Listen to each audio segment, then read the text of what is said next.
Միջնադարագիտական քննարկումներ սեմինարների շրջանակում Հնագիտության և ազգագրության ինստիտուտում կայացավ «Տաթևի վանքը Սուրբ Եվստաթիոս Առաքյալի ուխտ» խորագրով բանախոսությունը։ Վիմագրագետ, պատմական գիտությունների թեկնածու Արսեն Հարությունյանը Տաթևի վանքն ուսումնասիրելիս նկատել է եկեղեցական պատմագիրների աշխատություններում մատենագրական ու շրջանի վավերագրերում ժողովրդական ավանդության մեջ նշվում է, որ Տաթևի վանքը կոչվում է նաև Սուրբ Եվստաթիոս Առաքյալի վանք, ուխտ և միաբանություն։ Ըստ ավանդության, անընդհատ շեշտվում է այդ ըստ ավանդության դրվագը, քարոզել է, քրիստոնեություն է քարոզել մեր թվարկության առաջին դարում Թադեոս Առաքյալի աշակերտ Եվստաթիոսը, որ նույն Ստաթեն է կամ Ստաթե Առաքյալը,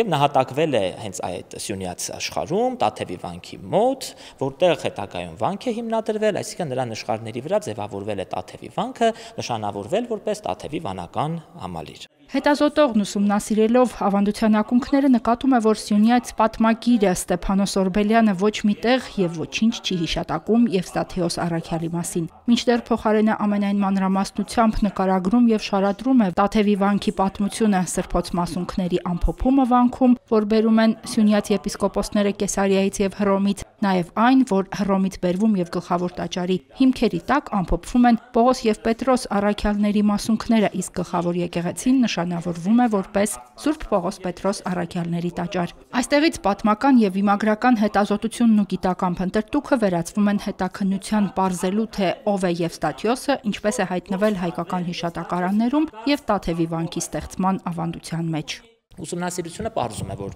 Եվստաթիոս Առաքյալը չի հիշատակվում նաև հայցմավուրքներում, այսինքն վարքագրական աղբյուրներում եւս նրա մասին որևէ հիշատակություն չկա, միայն վկայված է ուշ շրջանի խմբագրություններում նույն հայցմավուրքների, մասնավորապես Գրիգոր Տաթևացու վարքում, երբ Գրիգոր Տաթևացին ուսուցչություն արեց, ռաբունապետություն հաստատեց նաև Տաթևի վանքում, որը հռչակված էր նաև Սուրբ Եվստաթիոս կամ Ստաթե Առաքյալի ուխտ անունով։ Բանախոսության ընթացքում Արսեն Հարությունյանը ներկայացրեց իր վարկածի հիմքերը, ըստ գիտնականի մինչև 15-րդ դարի պատմական աղբյուրները լռում են Եվստաթիոսի եւ Տաթևի վանքի այս ավանդության մասին։ Տաթևի վանքի եւ Սյունյաց մյուս համալիրների քարե արձանագրություններում եւս Եվստաթիոս Առաքյալի անունը վկայված չէ։ Միայն 15-րդ դարից սկսած Տաթևացու ռաբունապետության շրջանից է շրջանառվում նրա հետ կապված ավանդությունը։ Մենք հստակ տեսնում ենք գլխավոր մի սուրբ, որը կրում է Սուրբ Եվստաթիոս անունը։ Այսինքն դառնում է Տաթևի գլխավոր սուրբը, որի անունով է հռչակվում վանական համալիրը,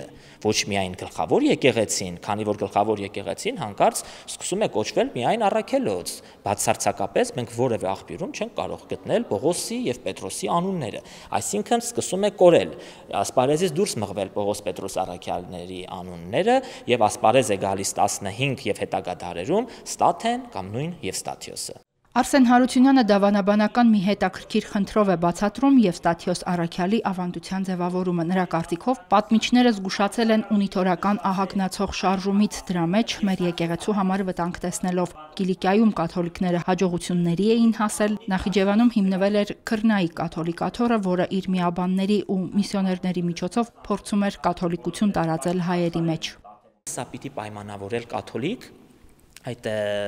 շարժման ունիթորական կամ միարարական շարժման ի հայտ գալով, որը լայն ծավալների հասավ 13, 14, 15-րդ դարերում եւ թերևս պիտի վստահաբար սխալված չլինեմ, եթե արձանագրեմ, որ այստեղ մենք գործ ունենք ըստ ամենայնի մի հետաքրքիր երևույթի հետ, որ Պողոս Պետրոսին փոխարինելու եկավ Եվստաթիոսը միայն ու միայն ընդգծելու Տաթևի վանքի առաքելահեն լինելը ծագումով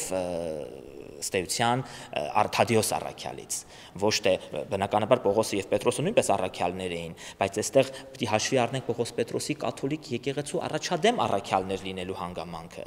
Ինչու՞ չէ նաեւ նրանց նշխարները հափշտակումից փրկելու մտածումն ունեին արևելյան վարդապետները, որ Տաթևի վանքը հանկարծ ու չհրճակվի կաթոլիկ եկեղեցու կամ ունիթորական կենտրոն, որտեղ վտանգի տակ պիտի լինեին նաեւ Պողոս Պետրոսի նշխարները, որ ըստ Ստեփանոս Օրբելյանի ամփոփվել էին մույթերի ներքո դեռևս 10-րդ դարասկզբին, երբ կառուցվեց փաստորեն գլխավոր տաճարը։ 15-րդ դարից հայտնված բազմաթիվ հիշատակումներն են հետագայում հայտնվում ավելի ուշ շրջանի ուսումնասիրություններում եւ Ստաթեոս Առաքյալի եւ Տաթևի վանքի ավանդությանը, այնպես ինչպես 15-րդ դարում են վկայված, անդրադառնում են հեղինակավոր ուսումնասիրողներ։ Ժամանակի հեռավորության պատճառով թե այդ հետազոտողների, թե մեր ժամանակակիցների դրույթները վարկածներ են։ Բանախոսի առաջադրած վարկածով ավանդությունը կարելի է մեկնաբանել նաեւ այս կերպ։ Շատ հաճախ մենք խոսում ենք այս ավանդության մասին, բնավ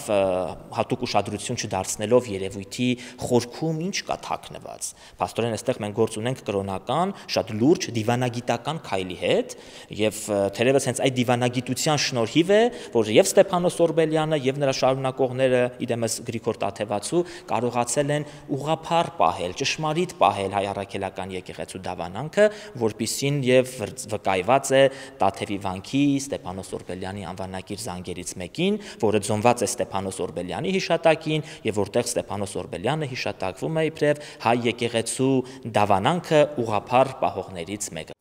Հերմինե Հակոբյան, Հարություն Տոլանյան, Եկեղեցական կյանք։